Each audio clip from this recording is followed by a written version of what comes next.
Friends, welcome to our ನಮ್ಮದು Kannada vlog. ನಾನು ನಂದಿನಿ. ನಾನಿವತ್ತು ದಿಢೀರಂತ ಚಕ್ಕಲಿ ಮಾಡೋದು ಹೇಗೆ ಅಂತ ಹೇಳ್ಕೊಡ್ತೀನಿ. ಅಂದರೆ ತುಂಬ ಈಸಿಯಾಗಿ ಕಡಿಮೆ ಸಾಮಗ್ರಿಗಳನ್ನ ಬಳಸಿ ಮಾಡುವಂಥದ್ದು. ಮೊದಲು 100 ಗ್ರಾಮ್ ಹುರ್ಗಡ್ಲೆನ ಮಿಕ್ಸಿಯಲ್ಲಿ ಪೌಡರ್ ಮಾಡ್ಕೋಬೇಕು.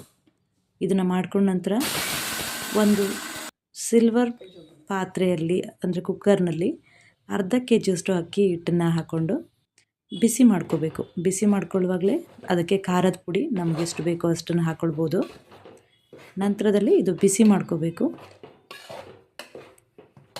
ನೀವು ಮುಟ್ಟು ನೋಡಿದ್ರೆ ನಿಮಗೆ ಗೊತ್ತಾಗತ್ತೆ ಬಿಸಿ ಹೇಗಿದೆ ಅನ್ನೋದು. ಸ್ವಲ್ಪ ಬಿಸಿ ಆದ ತಕ್ಷಣವೇ ಅದನ್ನು ಬೇರೆ ಪಾತ್ರೆಗೆ ಡಂಪ್ ಮಾಡ್ಕೊಳ್ಳೋಣ.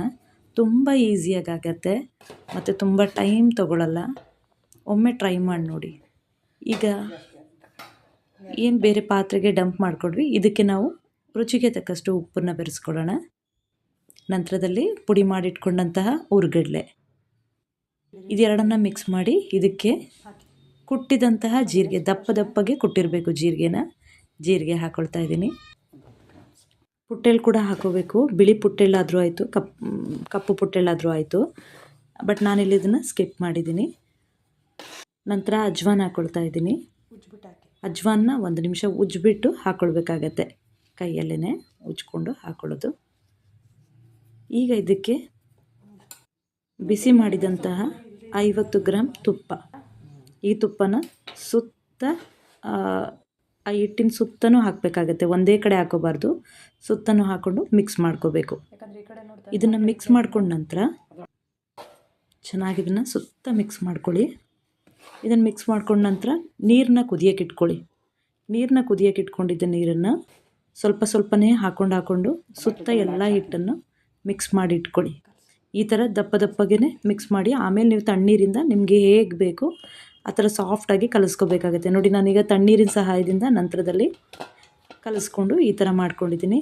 ಏನು ಇವಾಗ ಚಕ್ಕಲಿ ಅಟ್ಟು ಬರುತ್ತೆ, ಅದರ ಒಳಗೆ ಸ್ವಲ್ಪ ಎಣ್ಣೆ ಸವರ್ಬಿಟ್ಟು ನಂತರದಲ್ಲಿ ಚಕ್ಕಲಿ ಹಿಟ್ಟು ಏನು ಮಾಡಿದ್ದೀವಿ ಅದನ್ನು ತುಂಬ್ಕೊಳ್ಬೇಕು. ತುಂಬ್ಕೊಂಡ ನಂತರ ನಿಮ್ಗೆ ಯಾವ ಆಕಾರ ಬೇಕು ಆ ಆಕಾರದಲ್ಲಿ ಚಕ್ಕಲಿ ಒತ್ಕೊಳ್ಳುವಂಥದ್ದು. ಈಗ ಎಣ್ಣೆ ಚೆನ್ನಾಗಿ ಕಾಯಿಸ್ಕೊಳ್ಳಿ. ಕಾಯ್ದೇ ನೀವು ಏನಾದರೂ ಹಾಕಿದ್ರೆ ಚಕ್ಕಲಿ ಎಲ್ಲ ಒಳಗಡೆನೆ ಅಲ್ಲೇ ಕಳ್ತಾ ಹೋಗುತ್ತೆ. ನಿಮಗೆ ಇಷ್ಟು ನೀಟಾಗಿ ಚಕ್ಕಲಿ ಸಿಗಲ್ಲ. ಹಾಗಾಗಿ ಎಣ್ಣೆ ಕಾದಿರಬೇಕು. ಮತ್ತು ನೀವು ಯಾವಾಗಲೂ ಇದಕ್ಕೆ ಹೈ ಫ್ಲೇಮ್ ಲೋ ಫ್ಲೇಮ್ ಮಾಡೋ ಹಾಗಿಲ್ಲ. ಒಂದೇ ಥರನೇ ಕಾಯೋದಕ್ಕೆ ಇಟ್ಟಿರ್ತೀರ, ಅದೇ ಥರ ಇದ್ದಾಗಲೇ ಚಕ್ಕಲಿನ ಹಾಕ್ತಾ ಬರಬೇಕು. ಮಧ್ಯದಲ್ಲಿ ಏನಾದರೂ ನೀವು ಕಡಿಮೆ ಮಾಡಿದ್ರೆ ಚಕ್ಕಲಿ ಹಾಳಾಗತ್ತೆ. ಹಾಗಾಗಿ ನೋಡ್ಕೊಂಡು ಮಾಡಿ. ನೋಡಿ, ಒಂದು ಕಡೆ ಸ್ವಲ್ಪ ಬೆಂದ ನಂತರ ಎರಡೂ ಕಡೆನೂ ಬದಲಾಯಿಸ್ಕೊಂಡು ಮಾಡ್ತಾ ಬನ್ನಿ. ಇದು ಹೇಗೆ ಬೆಂದಿದೆ ಅಂತ ಅನಿಸುತ್ತೆ ಅಂದರೆ, ಏನೀಗ ನಿಮಗೆ ನೋಡಿದ್ದೀರಾ ಮೊದಲನೇ ಅದು ಹೇಗೆ ನೊರೆ ಬರ್ತಾಯಿತ್ತು ಅಂತ, ಕ್ರಮೇಣ ಅದು ಕಡಿಮೆ ಆಗ್ತಾ ಬರುತ್ತೆ ಆ ನೊರೆ ಎಲ್ಲ. ಆವಾಗ ಚಕ್ಕಲಿ ಬೆಂದಿದೆ ಅಂತ. ಅದಾದಮೇಲೂ ನಿಮಗೆ ಬೇಕು ಅಂದರೆ ಒಂದು 2 ಸೆಕೆಂಡ್ ಬೇಯಿಸ್ಕೊಳ್ಳಿ. ಬೇಯಿಸ್ಕೊಂಡ ತಕ್ಷಣ ಹೊರಗೆ ತೆಗೆಯೋದು. ನೋಡಿ, ಇವಾಗ ನನ್ನ ಚಕ್ಕಲಿ ಹೇಗೆ ಬಂದಿದೆ ಅನ್ನೋದನ್ನು. ತುಂಬಾ ಚೆನ್ನಾಗಿ ಬಂದಿದೆ, ತುಂಬ ಸಾಫ್ಟಾಗಿ ಬಂದಿದೆ, ತುಂಬ ಟೈಮ್ ಕೂಡ ತೊಗೊಂಡಿಲ್ಲ. ನೋಡಿ, ತುಂಬಾ ಚೆನ್ನಾಗಿ ಬಂದಿದೆ. ಸೊ ಒಮ್ಮೆ ಎಲ್ಲರೂ ಟ್ರೈ ಮಾಡಿ ಕಮೆಂಟ್ಸಲ್ಲಿ ತಿಳಿಸಿ ಹೇಗೆ ಬಂದಿದೆ ಅಂತ. ಮತ್ತು ತುಂಬಾ ಈಸಿ ರೆಸಿಪಿ. ಸಾಮಾನ್ಯವಾಗಿ ಎಲ್ಲರೂ ಉದ್ದಿನಬೇಳೆ ಎಲ್ಲವನ್ನ ಬೇಯಿಸ್ಕೊಂಡು ಅದ್ರ ಪ್ರೋಸೆಸ್ ತುಂಬ ಇರುತ್ತೆ, ಹಾಗೆ ಮಾಡ್ಕೊಳ್ತಾರೆ.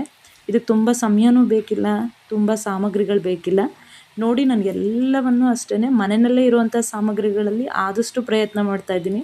ಪ್ಲೀಸ್ ಎಲ್ಲರೂ ಒಮ್ಮೆ ಅಡುಗೆನ ಟ್ರೈ ಮಾಡಿ ಹೇಗೆ ಬಂತು ಅಂತ ಕಮೆಂಟ್ಸಲ್ಲಿ ತಿಳಿಸಿ.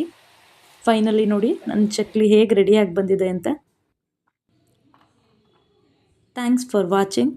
Likes, share and subscribe. ಮುಂದಿನ ವೀಡಿಯೋದಲ್ಲಿ ಸಿಗೋಣ. Thank you all. ಬಾಯ್.